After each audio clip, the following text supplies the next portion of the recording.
were complaining. The ladies here, the women. Yeah. The women here. They were complaining. So all of them were there. Yeah.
Just send the... Yeah, yeah. This side a bit. Yeah, yeah.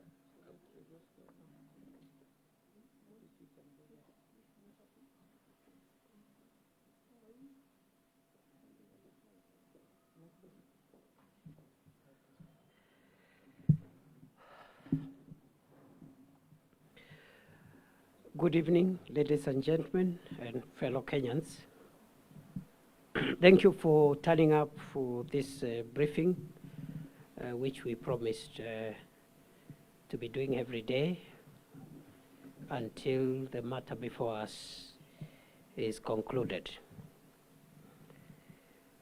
The motto remains of our departed leader, former Prime Minister Raila Odinga, arrived today, touching down at the Jomo Kenyatta International Airport at 9:30 a.m. and welcomed tumultuously by thousands of grief-stricken mourners. President William Ruto and former President Uhuru Kenyatta led the family and dignitaries in the solemn state reception. The hearse carrying the remains of the late Prime Minister Raila Odinga was escorted from Jomo Kenyatta International Airport all the way to Kasarani Stadium, a nearly 40 kilometers journey by thousands of mourners, arriving there shortly after 2:30 p.m. Upon arrival at Kasarani Stadium, military honors, prayers, and viewing of the body were done in the attendance of President William Ruto, former President Uhuru Kenyatta, family, dignitaries, and the top military command of the country. Public viewing of the mortal remains of our departed leader has just concluded peacefully at Kasarani. And we had intended to extend that viewing to as far as it would have become necessary, because we didn't want to give any mourner a reason to doubt that we all collectively want to mourn the late Prime Minister as much as possible.